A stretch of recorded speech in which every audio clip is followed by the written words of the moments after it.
اعوذ باللہ من الشیطان الرجیم بسم اللہ الرحمن الرحیم نحمده ونصلی علی رسولہ الکریم اما بعد ربی اشرح لی صدری ویسر لی امری واحلل عقدۃ من لسانی یفقہوا قولی ربی زدنی علما ربی زدنی علما ربی زدنی علما۔ عزیز بہنوں اور بھائیوں، السلام علیکم ورحمۃ اللہ وبرکاتہ۔ سورۃ الحاقہ یہ مکی صورت ہے اور اس میں 52 آیتیں اور 2 رکوع ہیں۔ بسم اللہ الرحمن الرحیم۔ وہ حقیقت جو ہو کر رہے گی۔ کیا ہے وہ حقیقت جو ہو کر رہے گی، اور تمہیں کیا پتا کہ وہ حقیقت کیا ہے جو ہو کر رہے گی۔ سمود اور عاد کی قوموں نے اسی جھنجھوڑ ڈالنے والی حقیقت کو جھٹلایا تھا۔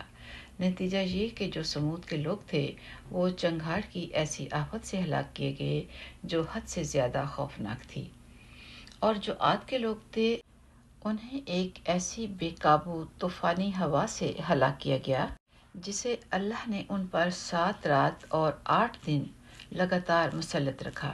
چنانچہ تم اگر وہاں ہوتے تو دیکھتے کہ وہ لوگ وہاں کھجور کے کھوکھلے تنوں کی طرح بچھاڑے ہوئے پڑے تھے۔ کیا اب ان میں سے کوئی بچا ہوا نظر آتا ہے؟ اور فرعون اور اس سے پہلے کے لوگوں نے اور لوط علیہ السلام کی الٹی ہوئی بستیوں نے بھی اس جرم کا ارتکاب کیا تھا کہ انہوں نے اپنے پروردگار کے پیغمبر کی نافرمانی کی تھی۔ اس لیے اللہ نے انہیں سخت پکڑ میں لے لیا۔ جب پانی طغیانی پر آیا تو ہم نے تمہیں کشتی میں سوار کر دیا تاکہ اس واقعے کو تمہارے لیے ہم سبق آموز بنا دیں اور یاد رکھنے والے کان اسے سن کر یاد رکھیں۔ پھر جب ایک ہی دفعہ سور میں پھونک مار دی جائے گی اور زمین اور پہاڑوں کو اٹھا کر ایک ہی ضرب میں ریزہ ریزہ کر دیا جائے گا تو اس دن وہ واقعہ پیش آ جائے گا جسے پیش آنا ہے، اور آسمان پھٹ پڑے گا اور وہ اس دن کمزور پڑ جائے گا اور فرشتے اس کے کناروں پر ہوں گے، اور تمہارے پروردگار کے عرش کو اس دن 8 فرشتے اپنے اوپر اٹھائے ہوئے ہوں گے۔ اس دن تمہاری پیشی اس طرح ہوگی کہ تمہاری کوئی چھپی ہوئی چیز چھپی نہیں رہے گی۔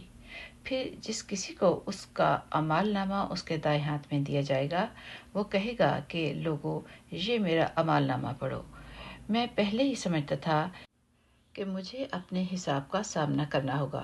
چنانچہ وہ من پسند عیش میں ہوگا، اس اونچی جنت میں جس کے پھل جھکے پڑ رہے ہوں گے۔ کہا جائے گا کہ اپنے ان اعمال کے صلے میں مزے سے کھاؤ پیو جو تم نے گزرے ہوئے دنوں میں کیے تھے۔ رہا وہ شخص جس کا اعمال نامہ اس کے بائیں ہاتھ میں دیا جائے گا تو وہ کہے گا کہ اے کاش مجھے میرا اعمال نامہ دیا ہی نہ جاتا اور مجھے خبر بھی نہ ہوتی کہ میرا حساب کیا ہے۔ اے کاش کہ میری موت ہی پر میرا کام تمام ہو جاتا، میرا مال میرے کچھ کام نہ آیا، میرا سارا زور مجھ سے جاتا رہا۔ ایسے شخص کے بارے میں حکم ہوگا کہ پکڑو اسے اور اس کے گلے میں توق ڈال دو، پھر اسے دوزخ میں جھونک دو، پھر اسے ایسی زنجیر میں پرو دو جس کی پیمائش 70 ہاتھ کے برابر ہو۔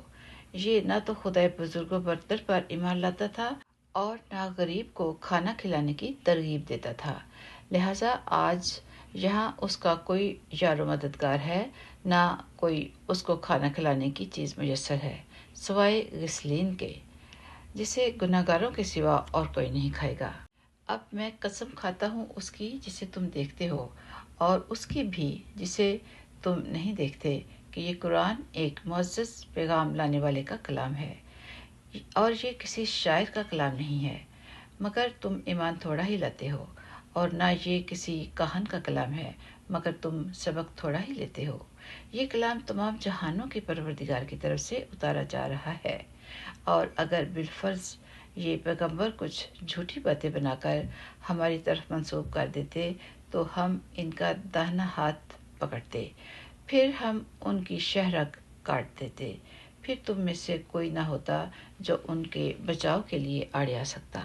اور یقین جانو کہ یہ پرہیزگاروں کے لیے ایک نصیحت ہے، اور ہمیں خوب معلوم ہے کہ تم میں کچھ لوگ جھٹلانے والے بھی ہیں، اور یہ قرآن ایسے کافروں کے لیے حسرت کا سبب ہے، اور یہی وہ یقینی بات ہے جو سراسر حق ہے، لہٰذا تم اپنے پروردگار کے عظمت والے نام کی تسبیح کرتے رہو۔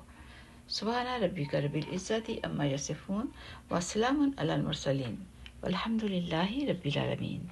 السلام علیکم ورحمۃ اللہ وبرکاتہ۔